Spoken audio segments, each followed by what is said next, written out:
ચાલો આજે એક એવી જ જબરદસ્ત માનસિકતાની વાત કરીએ જે દુનિયાના સૌથી સફળ લોકો અપનાવે છે. આ એક એવી વિચારસરણી છે જે એમને ગમે તેવા મોટા પડકારો જીતવામાં મદદ કરે છે અને એમના કમ્ફર્ટ ઝોનને હંમેશા માટે તોડી નાખે છે. એક સવાલ છે, ક્યારે વિચાર્યું છે કે એકદમ પરિશ્રમી એથ્લીટ, દુનિયાના શ્રેષ્ઠ સંગીતકાર અને એકદમ શાંત સાધુ, આ ત્રણેયમાં એવી કઈ સમાનતા છે જે સામાન્ય રીતે કોઈને દેખાતી નથી? આ સવાલ જ આપણી આજની ચર્ચાનો પાયો છે. અને જવાબ સાંભળવામાં જેટલો સરળ છે ને એટલો જ શક્તિશાળી પણ છે. એમની પાસે એક એવું મન છે જે હવે એમને ડરાવી નથી શકતું. બસ આ જ છે અંતિમ ધ્યેય, એક એવી માનસિક સ્થિતિ જ્યાં ડર ઉપર સંપૂર્ણ કાબૂ મેળવી લેવામાં આવે છે. તો ચાલો હવે તૈયાર થઈ જાઓ. આપણે આ સૌથી ડરાવણી પણ એટલી જ શક્તિશાળી માનસિકતાના તાળા ખોલવા જઈ રહ્યા છીએ. આ એક એવું માનસિક માળખું છે જે કોઈપણ સામાન્ય વ્યક્તિને અસાધારણ બનાવી શકે છે. આમાં સૌથી પહેલું અને સૌથી અગત્યનું પગલું છે આપણા અંદર બેઠેલા નબળા મનની સલાહ સાંભળવાનું બંધ કરવું. આપણી પ્રગતિમાં સૌથી મોટો અવરોધ બીજું કોઈ નહીં પણ આપણું પોતાનું મન જ છે, જે આપણને હંમેશા સહેલો રસ્તો બતાવીને રોકી લે છે. અને જો આ કોઈ હવામાં વાત નથી, આની પાછળ પાક્કું વિજ્ઞાન છે. આપણા મગજમાં AMCC નામનો એક ભાગ હોય છે જે સીધો આપણી ઈચ્છાશક્તિ એટલે કે વિલપાવર સાથે જોડાયેલો છે.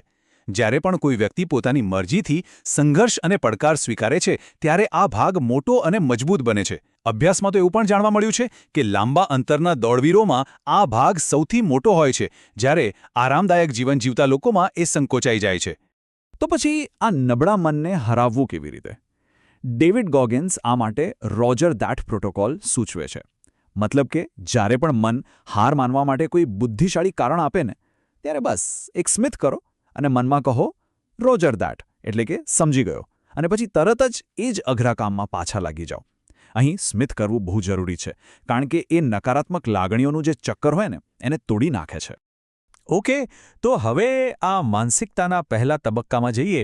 આ તબક્કો 3 બહુ જ વ્યવહારુ અને એક્શન ઓરિએન્ટેડ નિયમો પર આધારિત છે.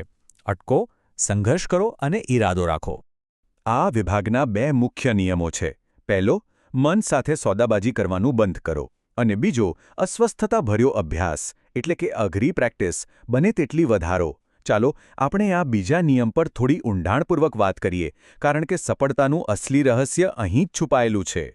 જરા આ ચાર્ટ પર નજર નાખો. આ વાયોલિન શીખનારાઓ પર થયેલો એક 20 વર્ષ લાંબો અભ્યાસ છે. આમાંથી એક ચોંકાવનારું સત્ય બહાર આવ્યું. જે લોકો દુનિયાના શ્રેષ્ઠ કલાકાર બન્યા, એમણે પોતાના 10,000 કલાકના અભ્યાસમાંથી લગભગ 7,000 કલાક એકલા અને એવી અઘરી પ્રેક્ટિસમાં વિતાવ્યા જેમને વારંવાર નિરાશ કરતી હતી. એની સામે જે સારા કલાકારો હતા એમણે 4500 કલાક, અને જે શિક્ષક બન્યા એમણે માત્ર 3,000 કલાક જ આવી મુશ્કેલ પ્રેક્ટિસ કરી.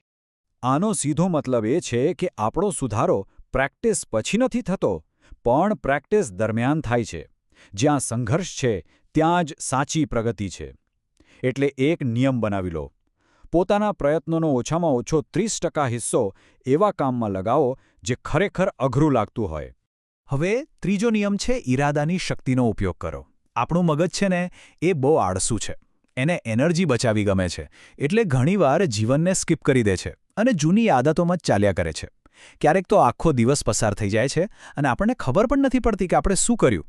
આ સ્લાઇડ પરનો તફાવત જુઓ, બધું સ્પષ્ટ થઈ જશે. એક સામાન્ય વ્યક્તિ માત્ર એક લક્ષ્ય નક્કી કરે છે, જેમ કે આજે હું જીમ જઈશ, પણ એક શ્રેષ્ઠ પ્રદર્શન કરનાર વ્યક્તિ એકદમ સ્પષ્ટ ઈરાદો નક્કી કરે છે, જેમ કે આવનારી 25 મિનિટ માટે હું મારા શ્વાસ અને સ્નાયુઓના સંકોચન પર જ ધ્યાન આપીશ, જેથી હું મારા ગયા વખતના પ્રદર્શન કરતાં સારું કરી શકું. આટલી સ્પષ્ટતા જ બધો ફેર પાડી દે છે. ચાલો હવે આપણે બાહ્ય ક્રિયાઓથી આગળ વધીને શક્તિના આંતરિક સ્ત્રોત તરફ જઈએ. આ તબક્કો મન, સન્માન અને સૌથી કઠિન પરિસ્થિતિઓનો સામનો કરવાની વાત કરે છે. શાઓલિન સાધુઓ પોતાના મનને એક હથિયારની જેમ તાલીમ આપે છે. એમના 3 મુખ્ય સિદ્ધાંતો છે. પહેલું, સ્વચ્છ માનસિક આહાર, એટલે કે તમે તમારા મગજમાં શું નાખો છો તેના પર કડક નિયંત્રણ. બીજું, શ્વાસનો આધાર, એટલે કે ગમે તેવા દબાણમાં સ્થિર રહેવા માટે ઊંડા અને નિયંત્રિત શ્વાસનો ઉપયોગ. અને ત્રીજું, પ્રતિક્રિયા ન આપો, માત્ર જુઓ. લાગણીઓને ઊર્જાના મોજા તરીકે જુઓ, એના ગુલામ ન બનો. હવે એક એવી અદૃશ્ય શક્તિની વાત કરીએ જે દેખાતી નથી પણ પહાડ જેવી મજબૂત હોય છે. સન્માન. જાપાની જિમ્નાસ્ટ શુન ફુજીમોતોની વાર્તા આનું એક ઉત્તમ ઉદાહરણ છે. કલ્પના કરો, ઓલિમ્પિક્સના એક દિવસ પહેલા ફુજીમોતોનો ઘૂંટણ ખસી ગયો. પીડા અસહ્ય હતી, પણ એમણે ટીમને નિરાશ ન કરવા માટે પોતાની ઈજા છુપાવી. તૂટેલા ઘૂંટણ સાથે એમણે રોમન રિંગ્સ પર લગભગ પરફેક્ટ પ્રદર્શન કર્યું, અને જ્યારે તેઓ નીચે ઉતર્યા, એમના ચહેરા પરની ભયંકર પીડા સ્પષ્ટ દેખાઈ રહી હતી. છતાં એ અકલ્પનીય દર્દ સહન કરીને એમને જાપાન માટે ઓલિમ્પિક ગોલ્ડ મેડલ જીત્યો. જ્યારે એમને આનું કારણ પૂછવામાં આવ્યું, ત્યારે ફુજીમોતોએ જે કહ્યું એ ખરેખર વિચારવા જેવું છે. એમણે કહ્યું, પીડા તો કામચલાઉ હતી, પણ જો મેં એ દિવસે હાર માની લીધી હોત તો એનો બોજ આખી જિંદગી રહેત. આ શબ્દો એમની માનસિકતાની તાકાત બતાવે છે. તો આમાંથી શીખવાનું શું? એ જ કે આપણે બધાએ પોતાની એક સન્માન સંહિતા બનાવવી જોઈએ, એક કોડ ઓફ ઓનર. અને જ્યારે પણ મન હાર માનવાનું કહે, ત્યારે બસ આ સંહિતાને યાદ કરી લેવાની. આ આંતરિક શક્તિ તમને એવા કામ કરવા માટે પ્રેરણા આપશે જેની તમે કલ્પના પણ નહીં કરી હોય.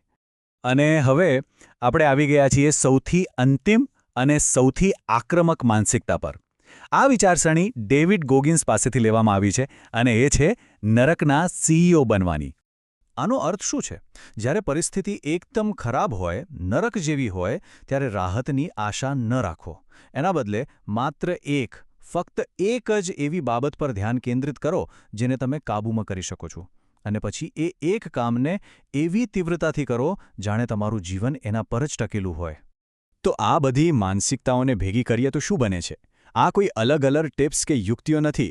આ તો દૃષ્ટિકોણમાં એક મોટો બદલાવ છે. જીવન જોવાની અને જીવવાની એક સંપૂર્ણપણે નવી રીત છે.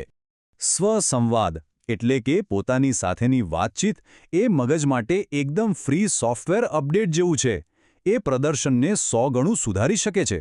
તો સવાલ ખાલી એટલો જ છે કે શું આ અપડેટને ઇન્સ્ટોલ કરવા માટેની તૈયારી છે?